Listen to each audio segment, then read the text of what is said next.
Her husband's home was a tomb of silence, her only inheritance, a patch of earth pronounced dead, just like her.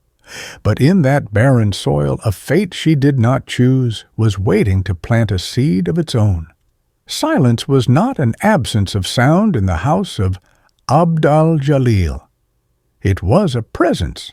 It sat at the table with them during the midday meal, a third guest with an appetite for air and light. It had a texture thick and suffocating as wool, and a taste metallic and dull as an old coin held too long on the tongue. Fatima moved through this silence with the practiced grace of a dancer who has long since forgotten the music. Her slippers made a soft, rhythmic slap on the cool clay tiles of the courtyard, the only sound she was permitted to own. Today, the sun over the village was a hammer of white-hot brass, beating down upon the bleached adobe walls and wilting the stubborn geraniums in their pots. Inside, in the shaded heart of the home, the air was still and heavy with the scent of simmering lentils, cumin, and unspoken resentments. She placed the polished wooden bowl on the low table, the steam rising from it in a brief, fragrant swirl before being devoured by the stillness.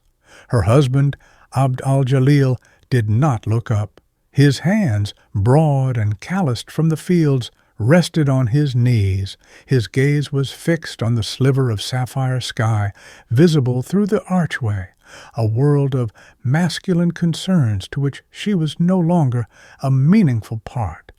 Across from him sat his mother, Amina, a woman carved from the same unforgiving earth as the mountains that ring their valley. Her silence was of a different kind than her son's. His was a silence of withdrawal, of a dream turning sour. Hers was a silence of judgment. Her eyes, dark and sharp as obsidian chips, missed nothing. The faint tremor in Fatima's hand as she poured the water, the way the light caught the few silver threads at her daughter-in-law's temple, the persistent damning flatness of Fatima's belly beneath the folds of her caftan. 5 years. 5 years of this meal, this table, this quiet condemnation. In the beginning there had been words, soft words from him, hopeful and kind. Even from his mother there had been instructions, remedies, prayers whispered with a grudging sort of pact. But the months had bled into years, and the space once filled with hope had been scoured clean, leaving only this profound and barren quiet.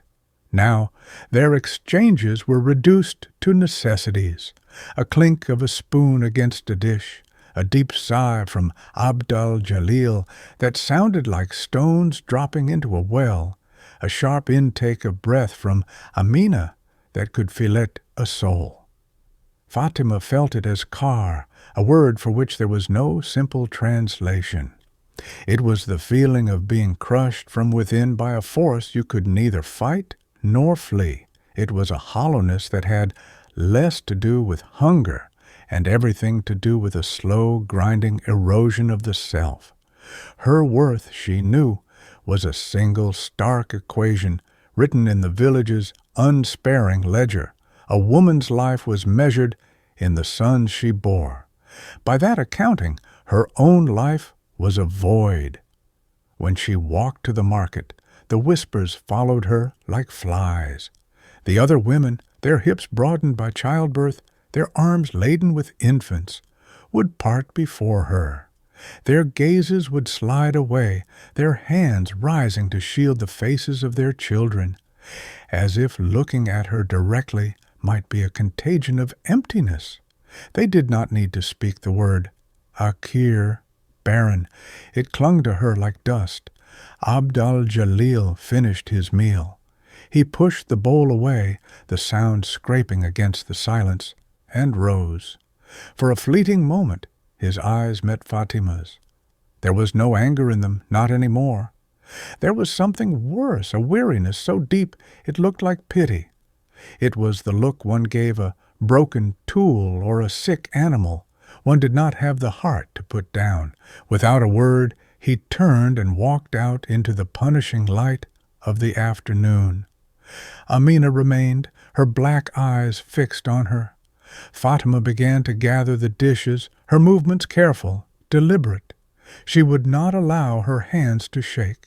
She would not allow the tears that burned like acid behind her eyes to fall. She had learned long ago that her sorrow was an offense, a confirmation of her failure.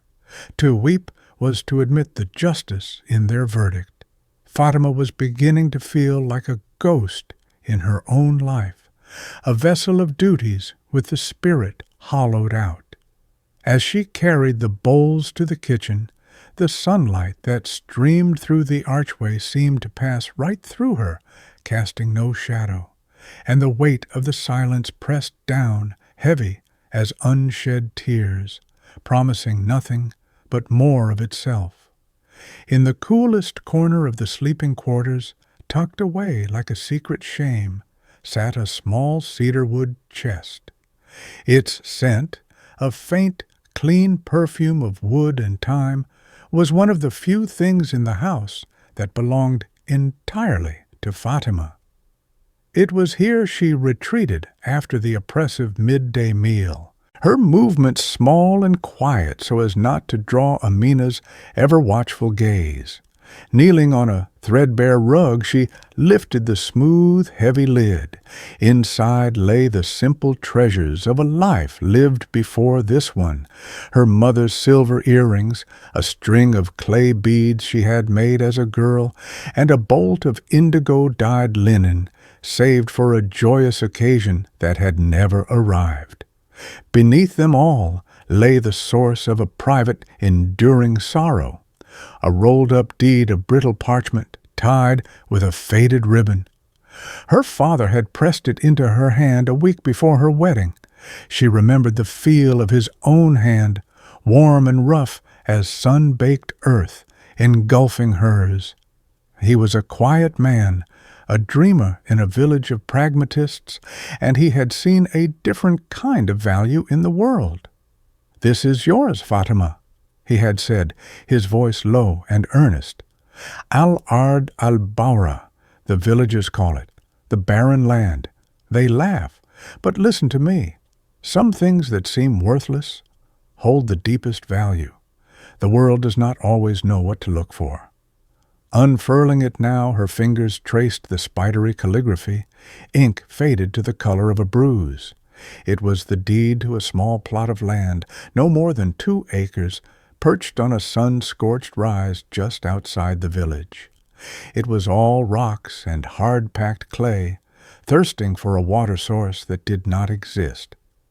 For generations it had been a family joke, a testament to a great-grandfather's poor judgment. Her inheritance of dust. A shadow fell across the parchment. "Still dreaming of your father's great folly?" Fatima's heart seized. Abd al-Jalil stood in the doorway, his form a dark silhouette against the glaring white light of the courtyard. She had not heard him approach.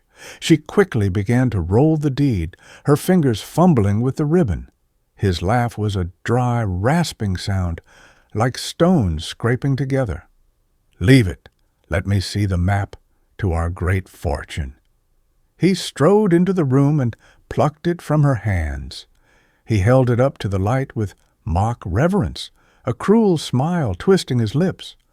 "Ah, yes, the rock farm, the field of thorns and scorpions, a fine dowry." He looked from the brittle paper to her, and his eyes, which once held a softness she had mistaken for love, were now as hard and unforgiving as the land itself. "Perhaps it is fitting," he said, his voice dropping to a low, deliberate slice. "A perfect match. Al-Ard al-Bawra for the barren wife." The words were a brand, searing the 2 meanings together in her mind. The air left her lungs in a silent rush. Her pride, a fortress she had built brick by painstaking brick over the years, felt as if it were made of glass, and he had just thrown a stone through it. All she could do was stare at him, her face a mask of composure. She did not feel, her blood roaring in her ears. He saw the hit land. A flicker of something, satisfaction, perhaps even a sliver of guilt, crossed his face before he tossed the scroll back onto the chest. It landed with a soft, pathetic rustle. "Put your dreams away, Fatima," he said, the weariness returning to his voice. "They will not feed us. They will not give me a son." He turned and was gone, leaving behind only the lingering echo of his cruelty and the scent of his disdain cutting through the clean aroma of the cedar wood. Fatima stared at the deed lying beside her mother's earrings and the bolt of celebration linen.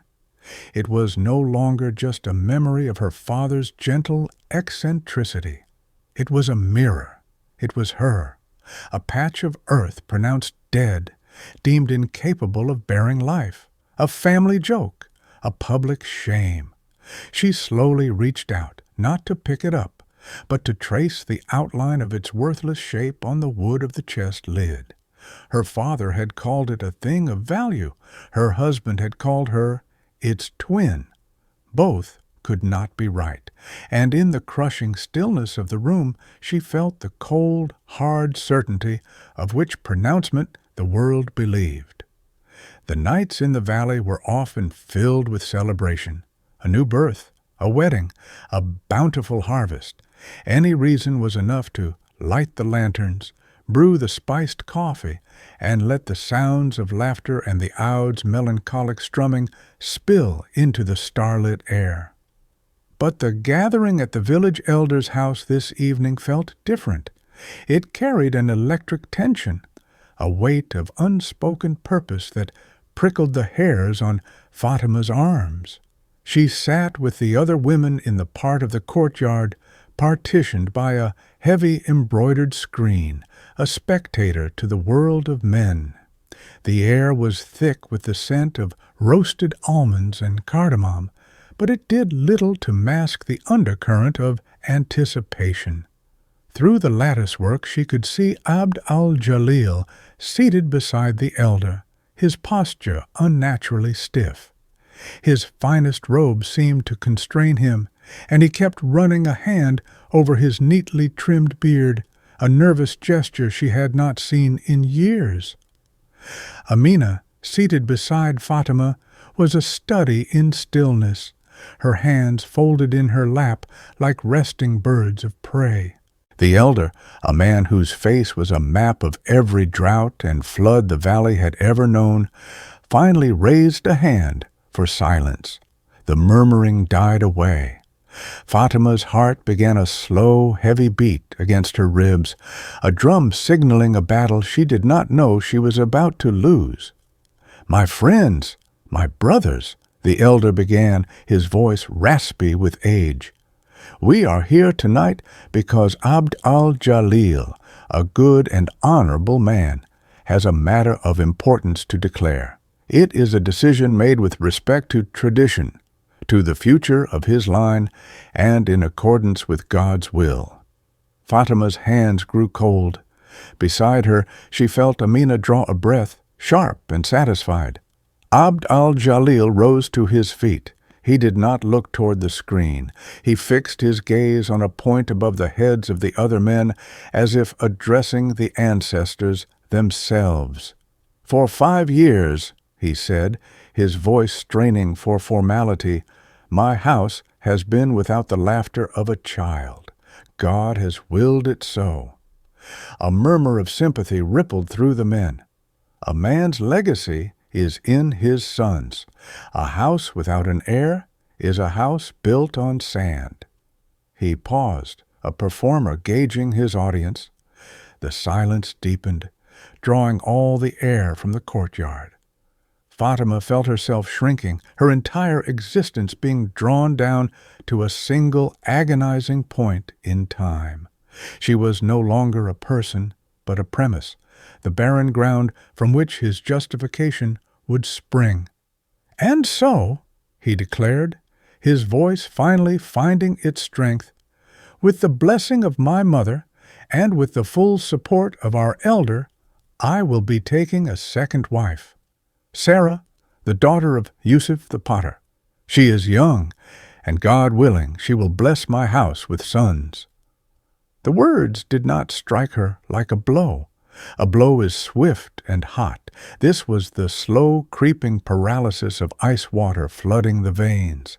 The sounds of the courtyard, the chirping crickets, the rustle of leaves, the distant bark of a dog, faded into a dull, featureless hum. It felt as if the ground had dropped away, leaving her suspended in a cold, silent void. She saw the men's mouths moving, saw them rising to clasp Abd al-Jalil's shoulder, saw their faces break into smiles of congratulation. On her side of the screen, the women turned, their eyes a mixture of pity, morbid curiosity, and thinly veiled triumph. Then a single sharp sensation broke through the numbness. It was Amina's hand, taking hers. The grip was not comforting. It was possessive, a victor claiming her prize. Amina's eyes glittered in the lantern light, and a small, tight smile played on her lips. She had won. The celebration erupted. Trays of sweets were brought forth, glasses were filled with mint tea, and the murmur of congratulations became a joyous roar. It was a feast, and as Fatima sat there, a statue carved from ice, she understood its nature completely. Every sweet morsel placed in a guest's mouth was a taste of her failure. Every congratulatory toast to Abd al-Jalil was a prayer for her own erasure. She was the silent, unacknowledged sacrifice upon which this new happiness was to be built. She was the feast of shame, and everyone was partaking. The day of the wedding dawned unnaturally bright, the sky a vast and sterile blue. From the moment she woke, Fatima was swept up in the motions of a life that was no longer hers. The sounds of joy were a constant torment. The high, trilling ululations of the neighborhood women echoed off the courtyard walls, each cry a needle prick to her heart. The air, heavy with the opulent scents of saffron, rosewater, and roasting lamb, caught in her throat, making it difficult to breathe. She moved through the house like a phantom, her hands working from memory, arranging platters of dates, polishing glasses until they gleamed, stoking the fire that would cook a feast for her own replacement. No one spoke to her directly. She was a tool to be used, a fixture of the house that had not yet been removed. The women who bustled in and out of the kitchen would direct their requests to the air around her.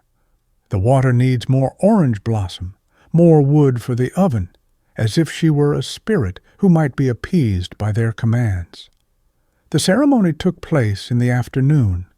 From the shadows of the kitchen she heard the muffled sounds of the vows, the formal blessings, the murmur of the marriage contract being signed. She heard the name Sarah spoken aloud, a bright, sharp sound that seemed to cut the thread of her own name from the tapestry of the household. It was later, as the sun began its descent and the celebration reached its fever pitch, that Abd al-Jalil sought her out. The sounds of the darbuka drum and the hypnotic melody of the mizmar flute filled the courtyard, a frantic, joyous pulse. He found her in the now empty sleeping quarters, where she was folding a piece of linen for the 5th time, her mind a blank slate. He did not look like a groom. The joy had fled his face, leaving behind a stark, grim-faced resolution. He was a man performing an execution. "It is done," he said. His voice was flat, devoid of emotion. Fatima stilled, her hands frozen on the cloth. She said nothing. She only watched him, this man whose body she knew better than her own, now a stranger standing in the ruins of their life. "This house is no longer your home," he continued, the words dropping like stones into the quiet room. "My new wife will live here. It is not right for you to remain." A cold clarity, sharper than sorrow, settled over her. This was it, the final cut, the unmaking. He was not just taking a new wife, he was erasing the old one. "Where am I to go?" Her voice was a whisper, a rustle of dry leaves. "You have your land," he stated, as if it were the most obvious thing in the world. "The inheritance your father left you. I have had a hut built there. It is enough." Enough. The word hung in the air between them, a shelter from the sun and the night, enough for a strayed dog or a discarded wife. He wanted her to disappear, not just from his house, but from sight, from memory. He was consigning her to the very earth he had so often mocked, leaving her to become one with its dust. "Take what is yours," he said, gesturing to the small cedarwood chest, "and go. I do not wish for Sarah to be unsettled by your presence when she comes to this room." There was nothing left to say. There were no pleas to be made, no arguments that could sway a man who had already carved her out of his world. To beg would be to give him a final victory, to affirm his power over her brokenness. Instead, she wrapped herself in a silence that was absolute, a final garment of dignity he could not strip from her. She knelt and closed the lid of her chest. It contained so little. A few pieces of cloth, some memories, a deed to a worthless plot of land. Her entire life, reduced to what she could carry in her arms. Lifting the chest, its weight a familiar ache, she walked past him without a glance. She moved through the archway and into the courtyard, a ghost at her own funeral. The drumming and laughter here were louder, a wall of sound. A few people noticed her, a silent figure with a wooden box walking away from the heart of the celebration. Faces turned, whispers started, then fell silent. Eyes were averted. No one met her gaze. They were witnessing her formal excommunication, and they were complicit in their silence. She did not look back. She walked out of the gate and onto the path that led away from the village. The joyful music followed her for a time, a cruel counterpoint to the soft crunch of her slippers in the dust. Then, as she climbed the gentle rise, it faded, replaced by the whisper of the wind through the dry thorn bushes. There it was, perched on the rocky ground under the indifferent gaze of the rising moon, stood the hut. It was a crude stack of mud and stone, more a wound on the landscape than a dwelling. The door was rough, splintered wood. Inside was only darkness and the smell of raw earth and finality. Fatima placed her chest on the ground. She stood in the doorway of this tomb he had built for her and looked out over her inheritance, a field of pale stones and skeletal weeds bathed in the cold, unforgiving light of the moon. The unmaking was complete. She was no longer Fatima, wife of Abd al-Jalil. She was Fatima of the barren land, a woman returned to dust. The first days bled into one another, each a fresh canvas for despair. Time lost its rhythm, measured only by the creeping movement of a sunbeam across the packed earth floor. The hut was an oven by day, a tomb by night. The world had shrunk to these four rough walls, the silence within them a living creature, far more predatory than the quiet of Abd al-Jalil's house. That had been a silence of judgment. This was a silence of oblivion. Fatima's sorrow was a dry well. She had no tears left. There was only a profound lethargy, a gravitational pull toward the earth that promised nothing but the peace of erasure. She would sit for hours, her back against the cool part of the wall, one hand resting on her cedarwood chest, the other lying limp in her lap. The vibrant world of the village below, the smells of baking bread, the distant laughter of children, was a foreign country from which she had been permanently exiled. The car was absolute now. It was no longer a feeling inside her. It was the air she breathed, the dust she tasted, the stark and endless reality. It was on the fourth, or perhaps the fifth day, when the sun was at its most merciless, that she saw a figure ascending the path. It was a slow and steady progress, a dark shape shimmering in the heat haze. Fatima watched with disinterest, her mind too numb to muster curiosity or fear. As the figure drew closer, she recognized the stooped but resolute frame of old Zainab. Zainab was a relic in the village, a woman whose age was as uncertain as the origins of the oldest olive trees. She was a keeper of herb lore and old remedies, a midwife who had brought half the village into the world, but was now mostly replaced by younger women with modern notions. The villagers treated her with a mixture of reverence and dismissal. Her wisdom was the old way, a thing for stories, not for the practical business of life. Zainab stopped before the hut's opening, her dark eyes webbed with 1,000 wrinkles but clear as polished river stones, taking in everything: the crude shelter, the untouched water jug, and Fatima, sitting like a statue of grief. She did not offer words of pity. Pity was a useless currency here. "The sun will cook you in this box if you do not find a purpose," Zainab said, her voice like the rustle of dry leaves.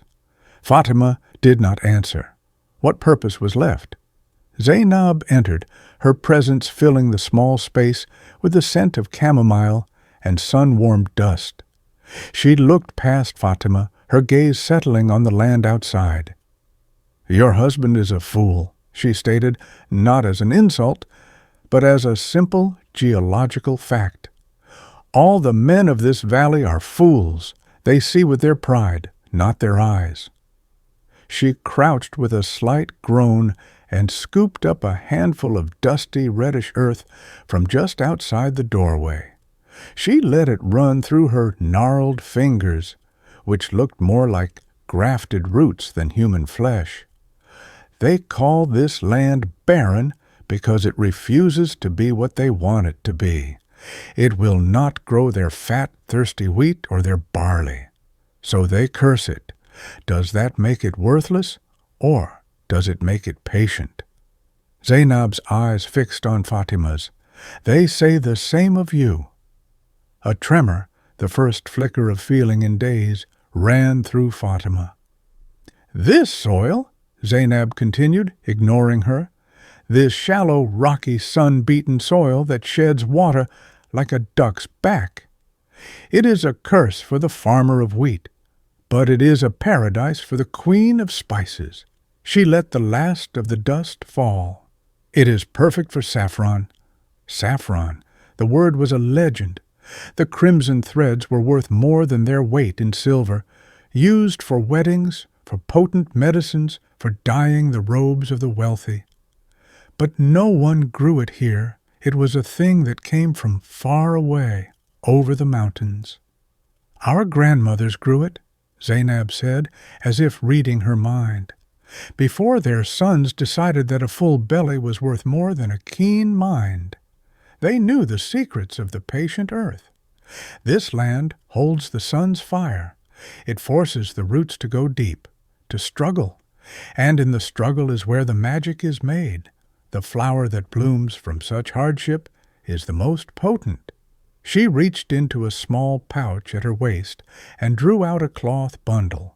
Unwrapping it, she revealed a handful of what looked like hard, dry onions, some as small as a thumbnail.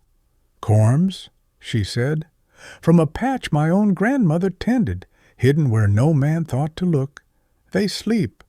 They hold their life inside, waiting for the right earth. She held them out to Fatima. Her hand was dark and wrinkled, a map of droughts and hard seasons, yet steady and sure. They threw you on a scrap heap to be forgotten, the old woman said, her voice softening for the first time. They see only a barren field. I see a field that is waiting. But the earth will not do the work for you. It asks for a conversation. It asks for your hands and your sweat and your sorrow. Give it your pain. It knows what to do with it. Fatima looked from the old woman's piercing eyes to the dry, lifeless-looking things in her palm. The weight of them was negligible, yet it felt like the first solid object she had held in an age. Her despair had been a vast, formless sea. This was a stone. This was a beginning. A tiny, fragile filament of purpose began to unwind in the hollow space of her chest. Without another word, Zainab turned and began her slow descent back to the village, leaving Fatima alone in the humming silence. But it was a different silence now. It was a silence filled with a question. Fatima looked down at the corms, then out at the desolate field shimmering under the sun. It was still a field of dust and thorns. But for the first time, she held the promise of a bloom in her hand. In the stark light of the following dawn, Fatima stood before her field of dust. The corms in her hand felt impossibly frail against the sheer, unyielding hostility of the land. The earth was a locked door, and she held no key. Zainab's words were a distant echo.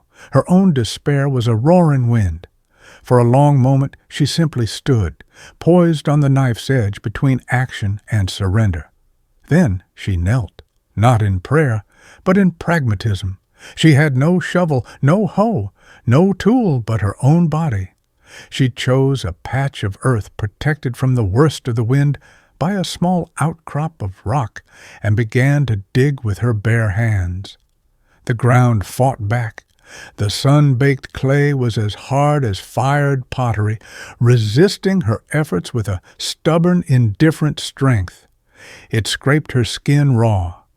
Dust worked its way under her nails, which bent and then broke. The pain was sharp, a biting reality. Yet, with every ragged gouge she made in the earth, something inside her tore loose. The sorrow that had been a silent, suffocating weight in her chest began to liquefy, to flow down her arms and into her fingertips. She was not just digging a hole. She was excavating her own grief. Her tears, which had refused to fall in the house of her shame, fell now. They were not tears of self-pity, but hot, angry tears of release. They splattered onto the dust, turning it to dark, greedy mud. Zainab's words returned, "Give it your pain. It knows what to do with it." So she did. She clawed at the unforgiving soil, her soft hands, the hands that had kneaded bread and folded linens, hands that had waited in vain to cradle a child, became instruments of brute force. The earth took the blood from her torn cuticles as readily as it took her tears. Hours passed. The sun climbed, beat down, and began its descent. By dusk, she had managed to break only a small patch of ground, a wounded-looking square in the vastness of the field. Her hands were a ruin of blisters and raw flesh. Every muscle in her back and shoulders screamed in protest. She had never known such exhaustion, but beneath it lay a strange and unfamiliar sensation, the clean ache of meaningful labor. One by one, with the reverence of a priestess, she nestled the corms into the shallow hollows she had made. Each was a silent promise, a sleeping heart she was entrusting to the very ground, meant to be her grave. She covered them gently, patting the soil over them not as a burial, but as a tucking in. The days that followed found a new rhythm. Her life, once a passive waiting, became a cycle of fierce, focused action. She hauled water in a heavy clay jug from the village well at dawn, before the other women awoke, her lone figure a moving shadow in the twilight. She rationed the precious liquid, pouring a life-giving cup for each buried corm, whispering to them as she did, her words of encouragement lost to the wind. She was transforming. The lethargy burned away, replaced by a sinewy strength. The calluses began to form on her palms and fingers, a rough protective armor. This new skin did not feel ugly. It felt earned. It was the script of her survival. She learned the language of her land, which stones held the morning dew longest, where the shade fell first, how the wind whispered before a dust storm. She became a guardian, a fierce protector of this secret life. She pulled the defiant thornweeds with a jealous anger. She built tiny ramparts of pebbles around the delicate planting sites to shield them from the wind. Her focus narrowed until the entire world was this small patch of earth. Abdal-Jalil, the village, her past life. They all became blurred figures on a distant horizon. They could not touch her here in this conversation with the soil. She was not barren. She was a creator, a nurturer. This was a different kind of motherhood, a midwifery of the earth itself. She was attending to a birth slow, silent, and profound. Then, after a week that felt like a lifetime, she saw it. Poking through the cracked crust of clay was a single, impossibly green spear. It was no thicker than a blade of grass, but it possessed the vibrant, defiant energy of a shout in a silent room. Fatima dropped to her knees. She did not touch it, but hovered her hand over it, feeling the pulse of its life. A breath she had been holding for 5 years shuddered out of her. A warmth spread through her chest, slow and steady as the morning sun. It wasn't the raucous joy of a fulfilled prophecy, but the deep, quiet awe of an answered prayer. She hadn't even known she was making life from this dead place through her hands. This was not farming. It was resurrection. She was not a wife cast aside. She was a mother at last to a child of dust and will. The bloom came not with a roar, but a whisper.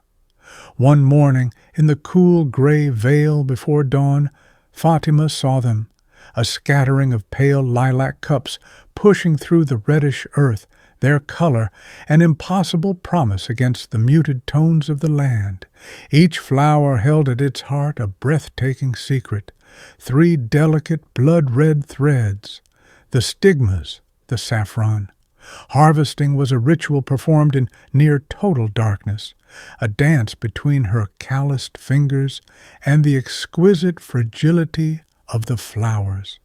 She plucked each blossom with a surgeon's care, cradling it in her palm as if it were a jewel. Back in the dim light of her hut, she would sit for hours, teasing the crimson stigmas from their purple thrones. The scent that filled the small space was otherworldly, at once floral, earthy, and metallic, a perfume of pure value. She laid the threads on a clean cloth to dry, watching as they curled and darkened, concentrating their power. Her first journey to the city was an act of profound courage. Long before the first call to prayer echoed from the village minaret, she was on the path, a small, tightly wrapped bundle of her treasure tucked deep within her robes. She walked for miles until she met the merchant road, where she attached herself to the end of a slow-moving caravan of donkeys, laden with grain, making herself as small and unnoticeable as possible. The city was a bewildering assault on the senses. It was a cacophony of sound and color, of 1,000 smells mingling: roasting nuts, animal dung, exotic perfumes, baking bread. She kept her head down, her heart a frantic bird in her chest, until she found the Spice Souk, a narrow shaded alley where the air itself was a commodity. She chose a merchant whose face was kind, an old man with eyes that seemed to have seen every kind of desperation and triumph. She unwrapped her cloth without a word. He looked, then leaned closer, his nose twitching. He picked up a single thread, held it to the light, then rubbed it between his thumb and forefinger, examining the deep golden stain it left on his skin. "This is from the old mountain strain," he murmured, his voice full of surprise and respect. "I have not seen its like in 20 years. The color, the aroma. This is not farmed. This is prayed from the earth." He looked at her then, truly looked at her, his gaze holding not a question of who her husband was, but an appreciation for the quality of her work. He named a price that made her gasp. It was more money than she had ever held. As he counted the silver coins into her palm, the clink and cool weight of them felt more real than any marriage vow. This was not a gift. This was not charity. This was an exchange, a measure of her labor, her pain, her resilience, forged into something tangible. It was the sound of agency. She returned to her hut under the cover of dusk, the coins a secret, heavy warmth against her skin. Meanwhile, in the house of Abd al-Jalil, the bloom was of a different sort. His new bride, Sarah, was pretty, with the soft, unworked hands of a potter's daughter. But the joy Abd al-Jalil had anticipated, the tranquil, sun-filled future, remained stubbornly out of reach. The peace of his evening meal was a distant memory. The silence had been replaced by a constant, low-level hum of discontent. "The rug in the main room is so faded," Sarah said one evening, pushing a piece of lamb around her plate. "My friend Jamila, her new husband, furnished their entire house from the city market. He bought her a rug from Persia." Abd al-Jalil's jaw tightened. "The rug is the one that was here. It is a good rug." "It's an old rug," she countered, her voice taking on a childish pout. "And my gold bracelets. The clasp is loose. Perhaps a new set for the Eid festival."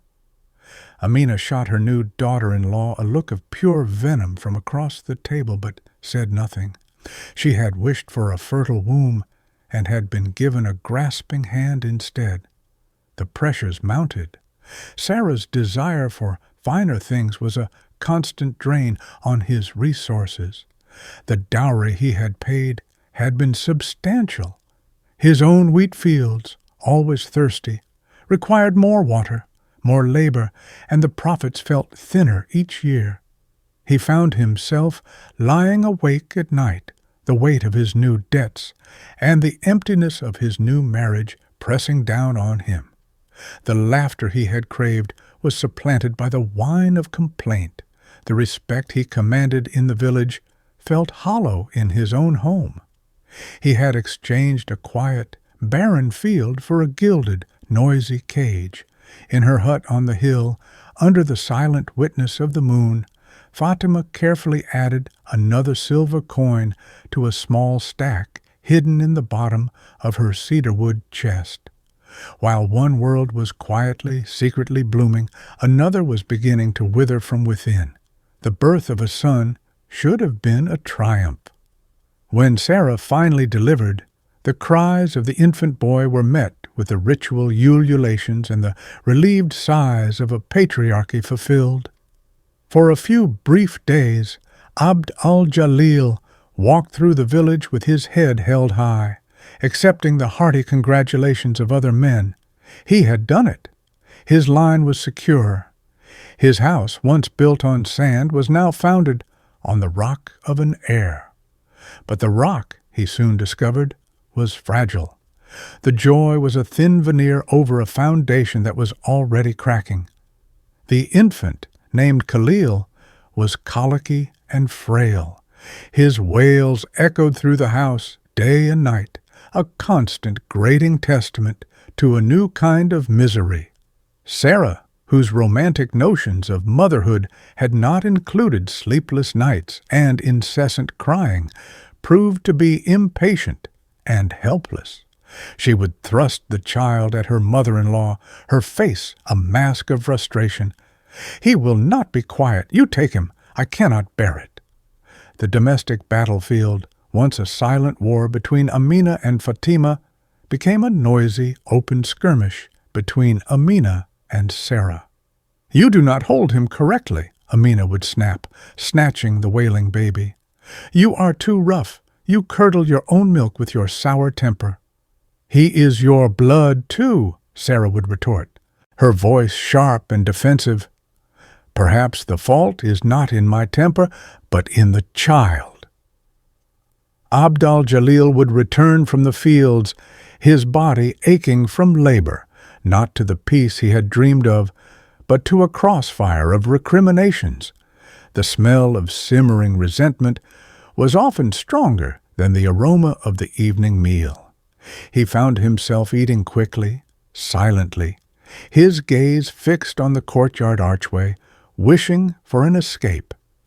The heavy silence he had once found so oppressive with Fatima now seemed like a lost paradise. That had been a silence of disappointment. This was a prelude to war. The financial pressures, too, were multiplying. The costs of the naming ceremony had been lavish, driven by Sarah's insistence on matching the finery of her friends. Now there were new demands daily, a finer cradle from the city, expensive charms to ward off the evil eye from the sickly infant, softer linens, a silver rattle.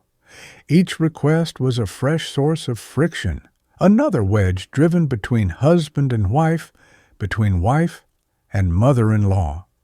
One evening, staring at a new bill from the city weaver, for silk swaddling clothes he could not afford, Abd al-Jalil felt a cold knot of dread form in his stomach. He had traded a woman who asked for nothing for a woman who demanded everything. He had sought a symbol of wealth, a son, only to find himself impoverished by the process. His name was secure, but his peace was gone. His pride was satisfied, but his home was a ruin.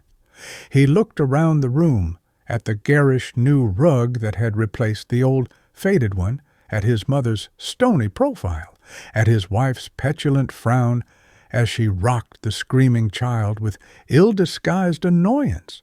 He felt trapped. The grand victory he had declared at the elder's house felt more and more like a catastrophic miscalculation. Unbidden, a memory surfaced, Fatima, moving silently through this same house, her presence as quiet and unobtrusive as a shadow. He remembered her hands, calloused now, he was sure, but once soft, arranging dates on a platter, her movements economical and full of a grace he had never appreciated. He remembered the calm in her eyes, even in her sadness. A vast, deep stillness he had mistaken for emptiness. He had cast out the foundation and wondered why the walls were now crumbling. That night, for the first time since his second wedding, Abd al-Jalil felt a tremor of regret. It was not a grand earth-shaking cataclysm, but a small, subtle fissure opening deep within him, a crack in the house of Jalil that began in the heart of its master. It began not with a thunderclap, but with an absence. The spring rains, which had always come as a promise kept by the heavens, simply did not arrive. The sky, which should have bruised with clouds and offered the cool, damp scent of renewal, remained a seamless, indifferent sheet of pale blue that bleached to a hard, merciless white as the weeks turned into a month. At first, there was only a low hum of anxiety. The men of the village, Abd al-Jalil among them would stand at the edges of their fields, brows furrowed, squinting at the empty horizon, as if their collective will could summon a cloud. They spoke in low tones of other dry years, of cycles, of patience. But this was different. The sun was not just warm, it was a predator. The wind was not a breeze. It was a hot, rasping breath that stole what little moisture remained, leaving behind only a fine talc of dust that coated everything. Abd al-Jalil walked his ancestral lands, the fields that had made his father a proud man, and felt a cold fear coiling in his gut. The young wheat shoots, which should have been a vibrant, rippling sea of green, were stunted and yellowed. He knelt and touched a stalk. It was brittle, pathetic. He crumbled it between his fingers, and it disintegrated into a lifeless powder. He had walked this land his whole life, could read its moods in the color of the soil and the angle of the sun. Now it was a stranger to him, a corpse laid out under the sky, and he was helpless to revive it. By midsummer, the anxiety had curdled into despair. The land itself looked broken. Deep, thirsty fissures webbed the fields like the cracks in old pottery. The river that fed their irrigation channels shrank to a muddy trickle, then disappeared entirely, leaving behind a bleached, stony scar through the valley. The true moment of catastrophe came not in the fields, but at the heart of the village, the main well. It was the hub of their existence, the source of life, its stone mouth worn smooth by generations of rope and hands. For weeks the buckets had been coming up lighter, the water tasting of clay. One afternoon a crowd gathered. The usual chatter of the women was absent, replaced by a tense, breathless silence. The elder supervised as two strong young men lowered the bucket, the rope uncoiled, descending far deeper than anyone could remember. Then, instead of the familiar, hearty splash, there was only a dull, hollow clunk, followed by a dry, scraping sound. A collective gasp went through the crowd. They hauled it up. The effort was too easy. The bucket emerged into the searing light not with a life-giving slosh of clear water, but with a miserable coating of wet mud and a puff of fine gray dust. An old man, his face a mask of grief, sank onto the stone rim. He looked at the useless bucket, then up at the hateful, empty sky. "It is over," he rasped, his voice cracking. "The wells weep dust." The word struck the community like a death knell. This was not a blight that took a portion of their crop.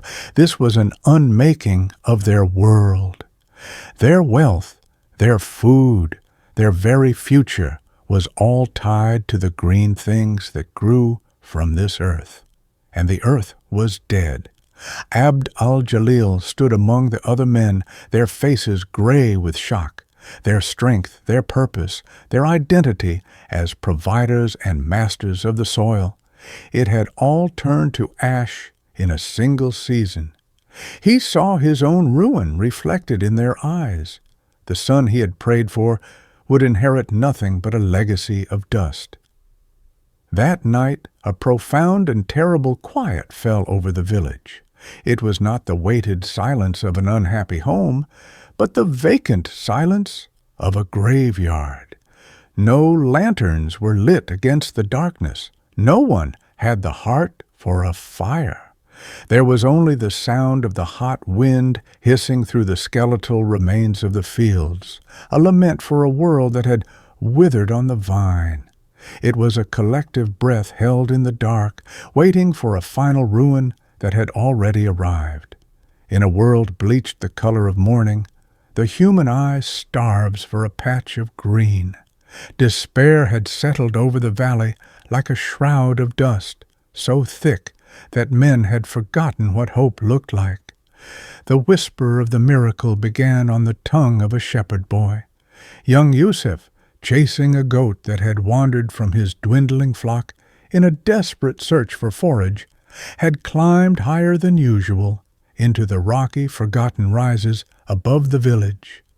He was moving through a landscape of baked earth and brittle skeletal bushes when he stopped, shielding his eyes against the glare. He saw something that did not belong. On the slope of the hill that held Fatima's hut, there was a patch of color. It wasn't the pale, sickly yellow of dying grass. It was a deep, defiant, lung-filling green. He crept closer, his heart thumping with a mixture of fear and wonder. The goat forgotten, he moved toward the impossible sight. It was a rectangle of perfect, ordered life in a universe of decay. Neat rows of vibrant green spears thrust from the red earth, and among them, like a scattering of royal jewels, were the pale purple cups of the saffron flowers. The air here was different. It didn't smell of dust and death, but held a faint, clean fragrance of living soil and something floral, exotic, and potent. The boy turned and ran. He did not stop until he stumbled, breathless and wide-eyed, into the village square where a few men sat in the sliver of shade cast by the mosque wall, their postures slumped in defeat. "Green," he gasped, pointing back toward the hills. "There is green, a field, alive." The men looked at him with dull, irritated eyes. "The heat has cooked your brain, boy," one muttered. "Go drink some water before you start seeing rivers in the sky." But the boy was frantic, his sincerity absolute. "I swear by my father's grave it is there. A field of green and purple flowers tended and neat on the old barren land." At the mention of that name, Al-Ard al-Bawra, a few of the men exchanged uneasy glances. The barren land, Fatima's land, the great family joke. Dismissive as they were, the seed of the boy's story was planted in the fertile ground of their desperation. Later that day, a small group of them, Abd al-Jalil's cousin among them, made the trek up the rise, more to disprove the boy's fantasy than to find hope. They walked in silence, the crunch of the dead earth under their sandals the only sound. They crested the final ridge, and the words died in their throats. Below them lay the plot. Against the vast, monotonous canvas of baked brown earth, it was a slash of impossible color, an emerald set in a beggar's bowl. It was not just living, it was thriving, an island of exuberant life in a sea of last breaths. The sight was so contrary to their reality that it felt like a hallucination, an affront to their collective suffering. It was an act of rebellion against the sky, against God's apparent will. They stood motionless, the hot wind doing nothing to cool the sudden strange sweat on their brows. Disbelief warred with a primal kind of awe.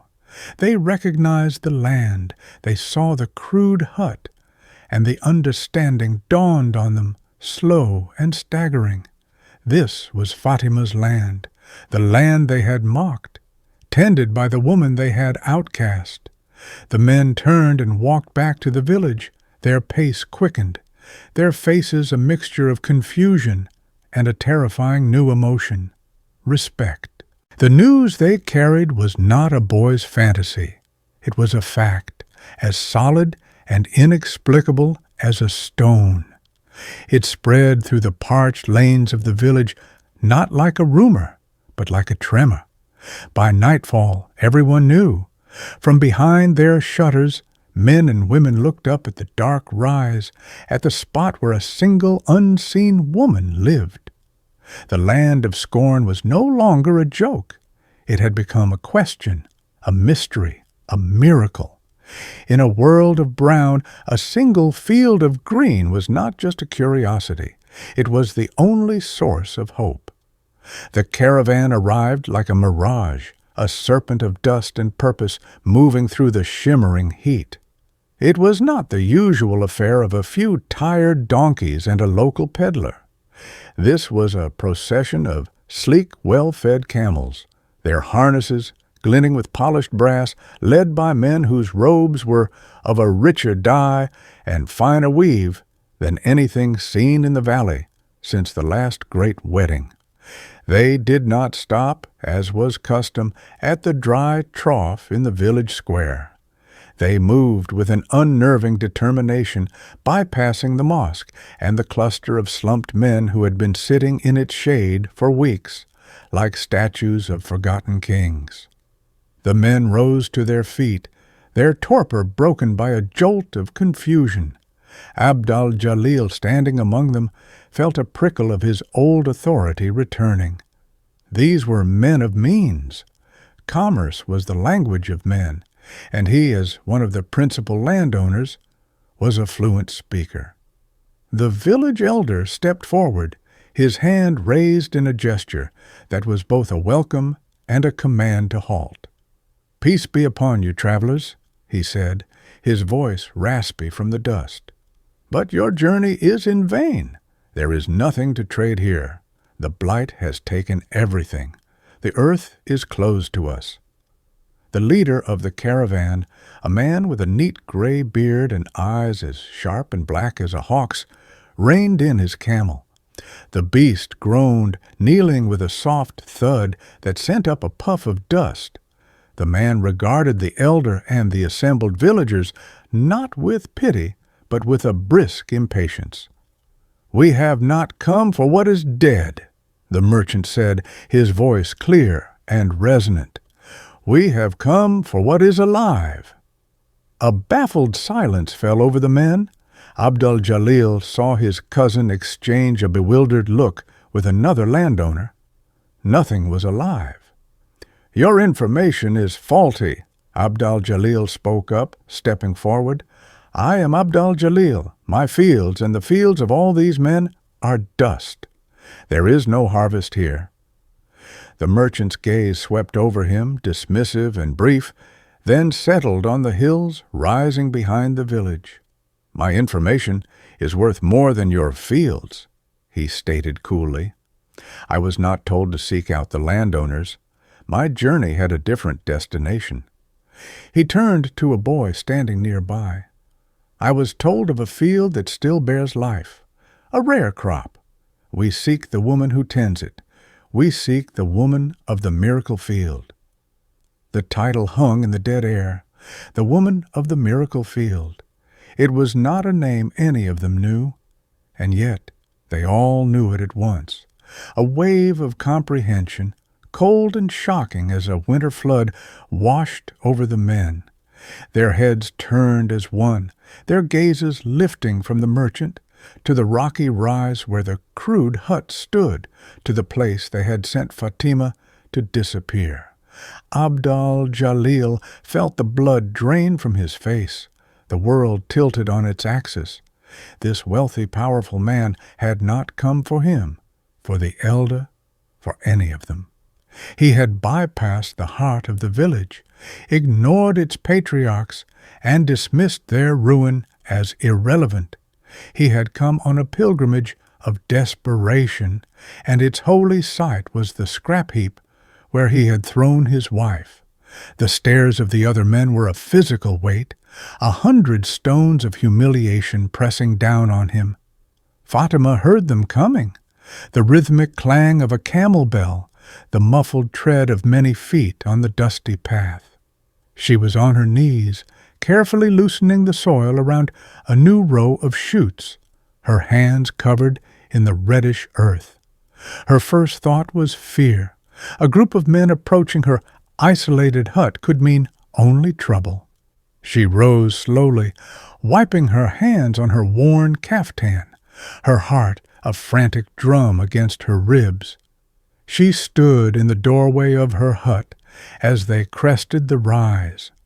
The lead merchant slid from his camel and approached her, his step slow and deliberate, as if he were entering a sacred grove.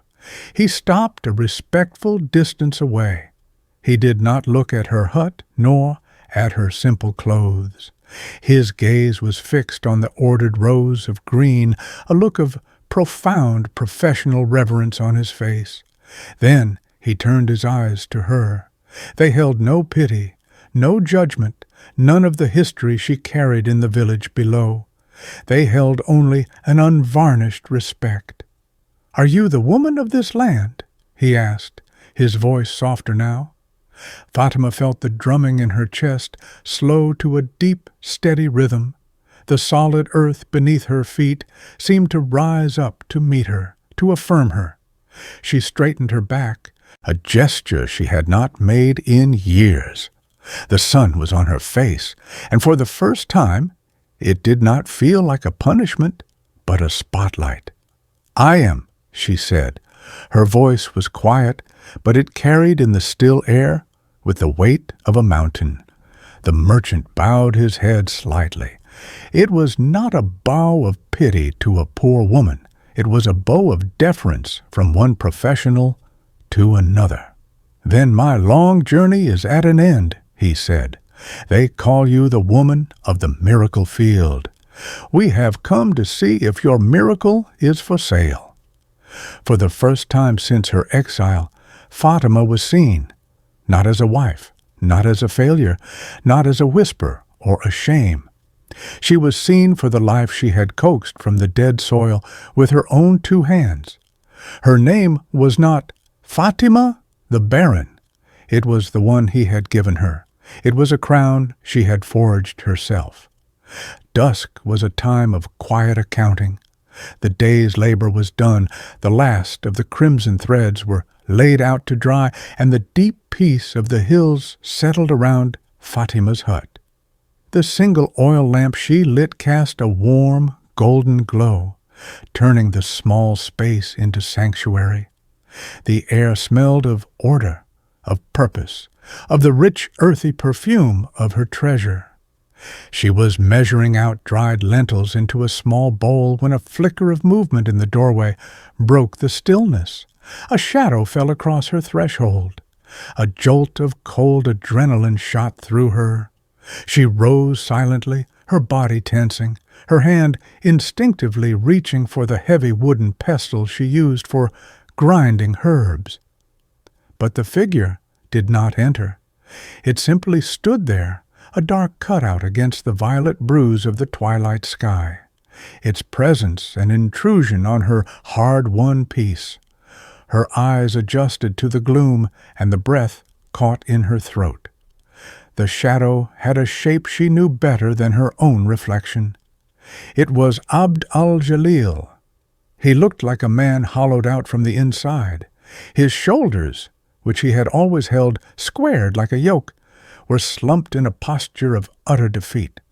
The fine robe he wore, once a symbol of his status, was coated in a fine layer of the valley's ubiquitous dust, its hem frayed. His hands, those broad, capable hands that had scorned her deed and cast her out, hung empty and useless at his sides. He did not meet her eyes. His gaze was fixed on the ground just before her feet, as if he did not have the strength or the right to look upon her face. For 5 years she had rehearsed this moment in 1,000 bitter daydreams. She had imagined him on his knees, begging her forgiveness. She had scripted speeches of righteous fury, of accusations laid bare, of a vengeance as cold and sharp as a shard of winter ice. It had been the secret fuel that kept her moving on the worst days, a fantasy of righteous fury to balance the crushing weight of her car. But the woman who stood here now was a stranger to the woman in those dreams. Standing in her own doorway, on her own land, she searched for the familiar, satisfying fire of hatred and found only cold ashes. The fire was gone. In its place was something cool, ancient, and immovable. It was the calm strength of the mountain behind her, which had witnessed droughts and floods and the petty dramas of men for millennia, and remained unchanged. It was the quiet certainty of bedrock, The scent of saffron in her hut seemed to grow stronger, clearer, a testament to her world. Then she caught a different scent from the man in her doorway. The familiar sharp smell of his sweat mingled now with a new odor she had never known on him, the sour stench of pure despair. He finally lifted his head. His face was a ruin. The pride had been scoured from it, leaving behind only the stark terror of a man watching his world crumble to dust around him. In his eyes she saw the reflection of his dead fields, his wailing son, his crumbling house. He was looking at her, but he was seeing his own undoing. "Fatima," he said. Her name was a dry rasp, the sound of a well that had forgotten water. She remained silent, her gaze steady. Her silence was no longer the silence of submission.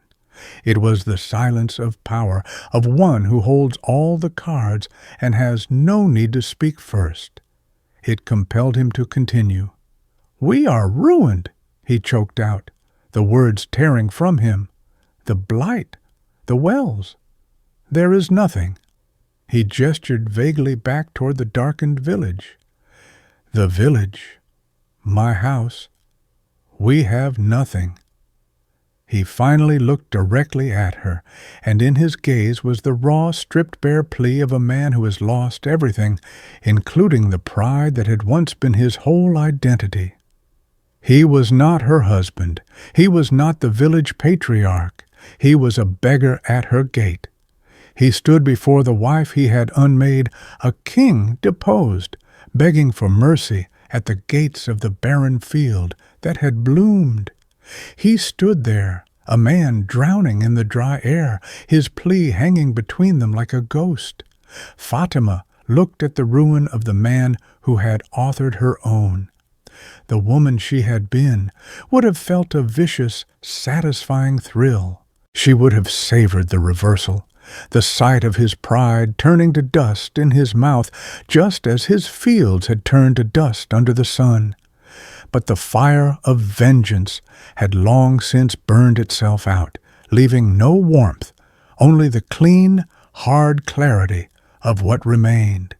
It was not a hollowness, but a kind of density, as if the space in her, once occupied by hope and fear and rage, had been filled with something elemental and solid.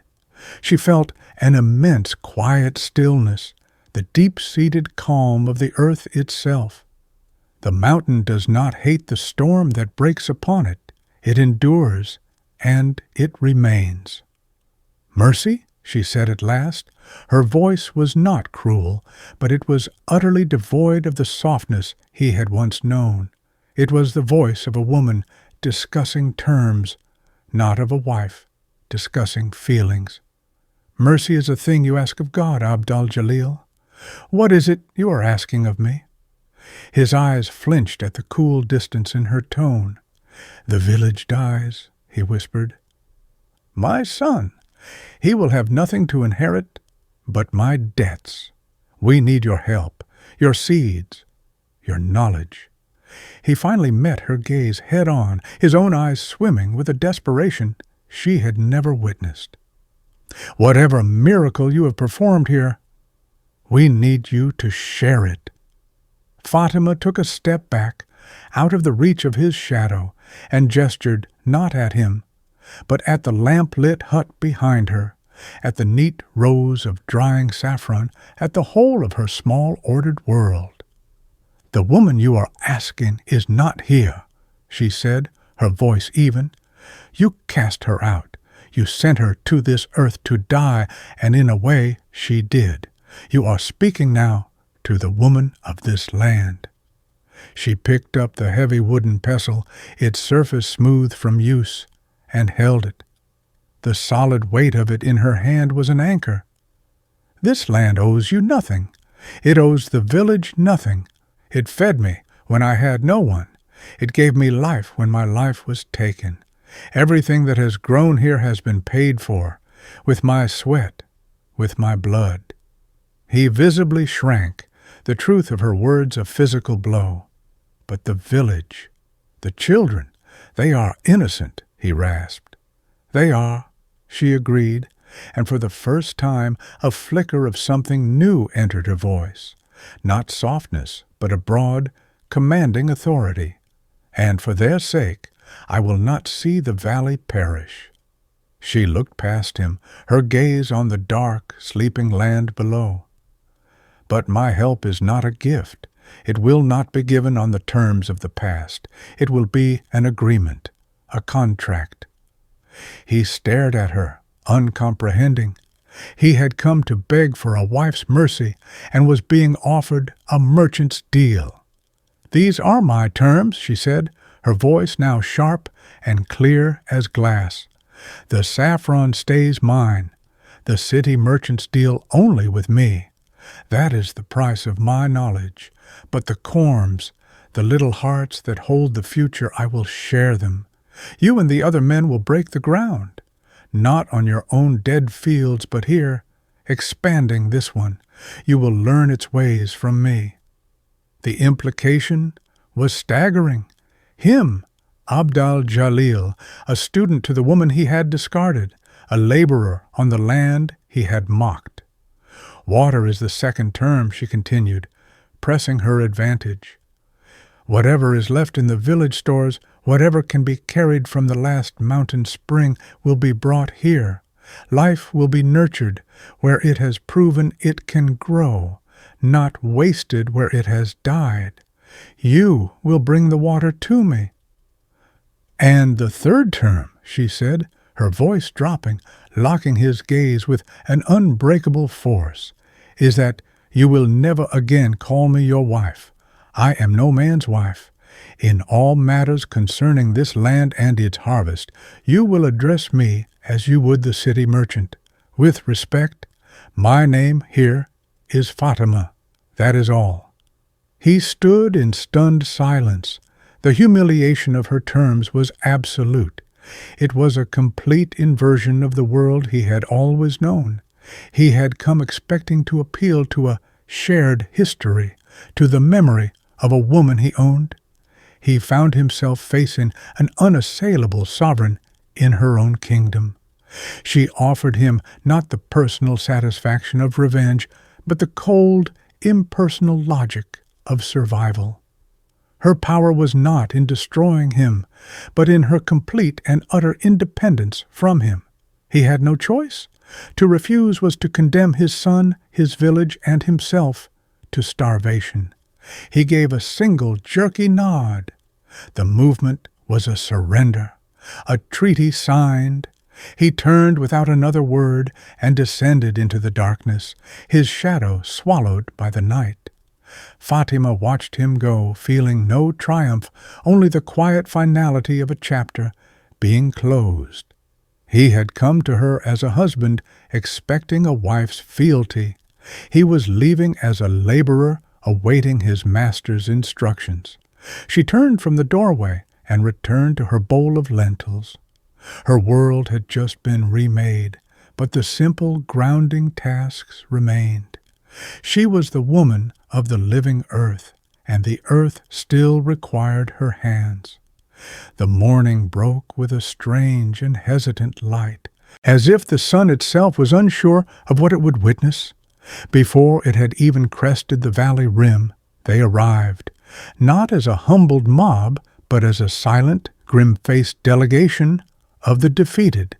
Abd al-Jalil was at their head, his face a mask of stone. Beside him walked the village elder, his steps slow and heavy, and behind them came a dozen other men, landowners whose fields were now worthless expanses of cracked clay. They carried what tools they had, picks, hoes, shovels.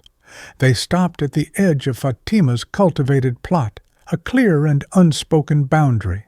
They were an army awaiting orders on foreign soil. Fatima emerged from her hut, a simple clay jug of water in her hand.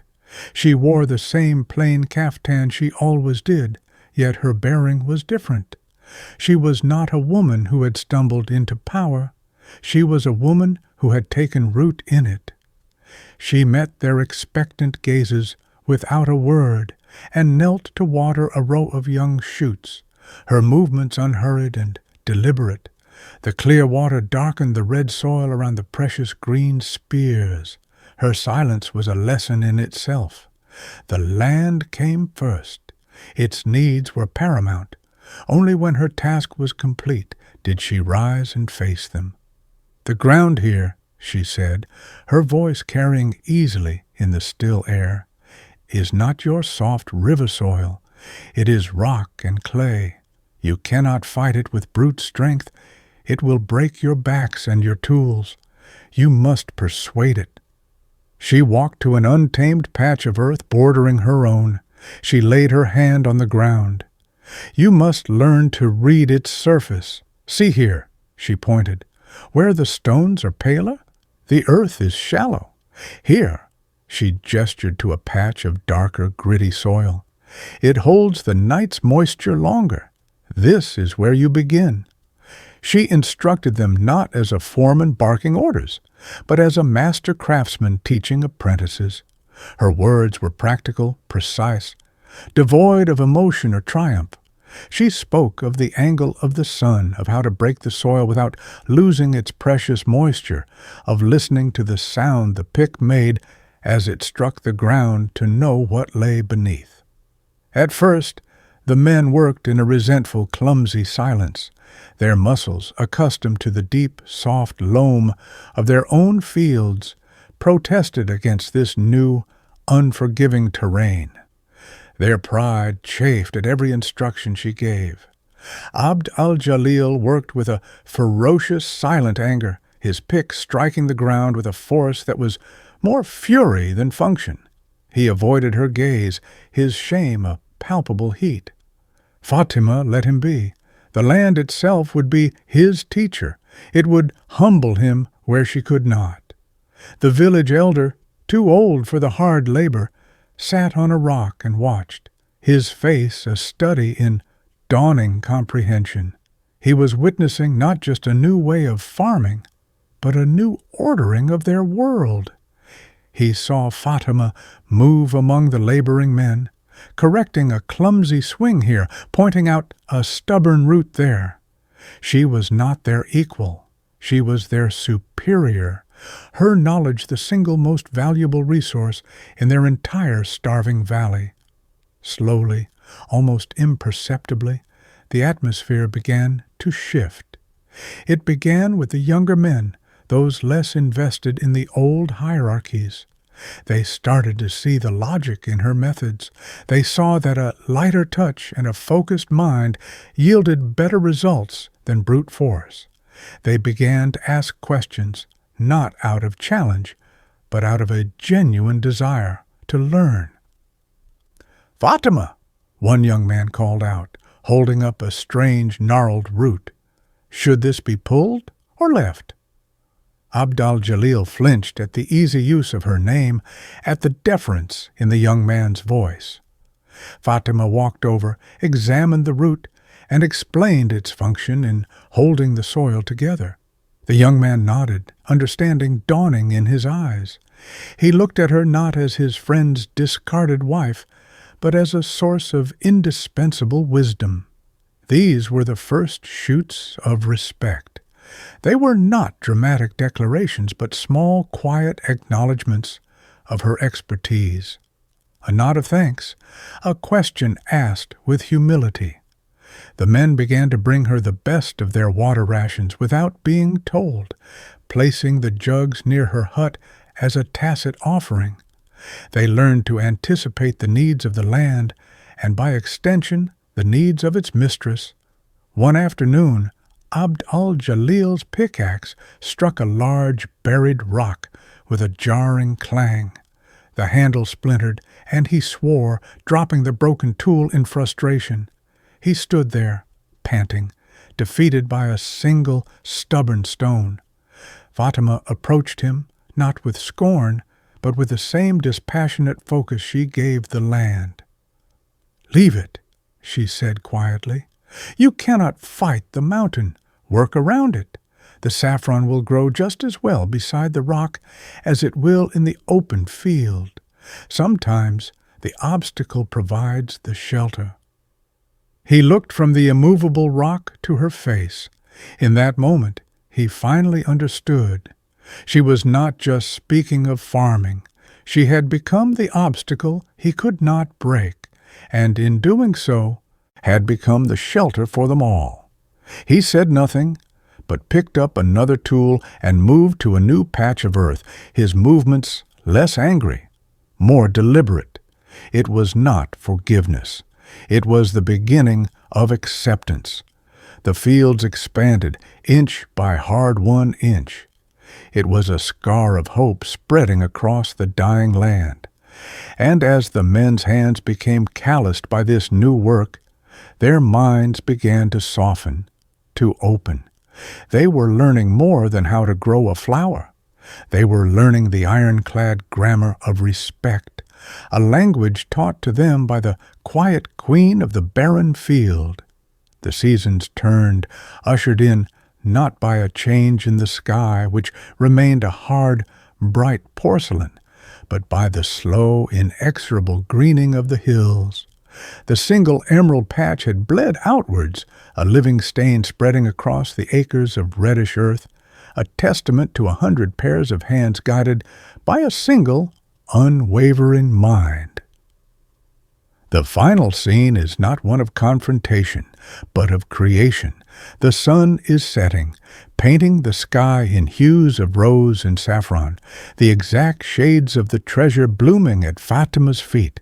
She stands on the highest point of her land, a position she once would have seen as a place of lonely exposure, but now recognizes as a throne.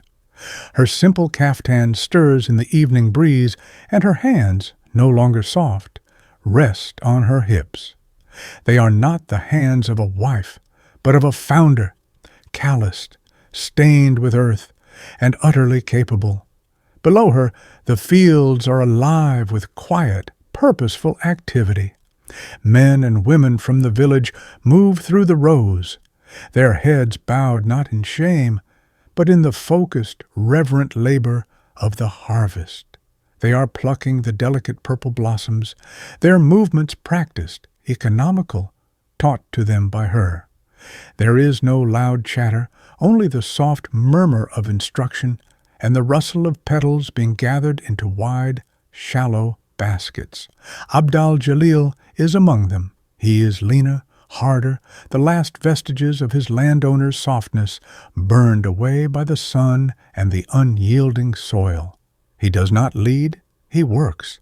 His movements are efficient, his focus absolute. A young boy, not his own son, stumbles and spills a handful of precious flowers. Abdal-Jalil stops, kneels, and helps the boy gather them, his words low and patient. He is learning a different kind of legacy, one measured not in inheritance, but in shared survival. He glances up the hill, his eyes finding Fatima for a brief moment. There is no love in his gaze, nor is there hate. There is only a profound, weary, and undeniable respect. He gives a short, almost imperceptible nod, an acknowledgment of her authority, and returns to his work. Amina, too, is here. The rigid matriarch whose silence once condemned Fatima now sits on a low stool at the edge of the field, her sharp eyes overseeing the women who separate the crimson stigmas. Her hands, for the first time in Fatima's memory, are not idle.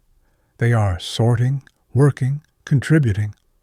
She directs a young woman with a quiet word, her expertise in domestic arts now repurposed for this new economy.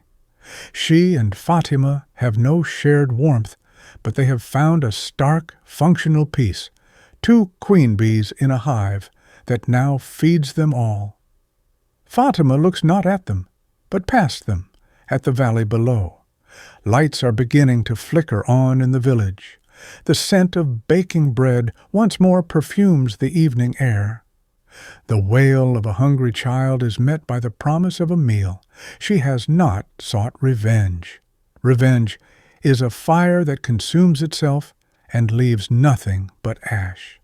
She has chosen to cultivate, to build, to create. Her triumph is not that she has humbled her husband, but that she has resurrected her community.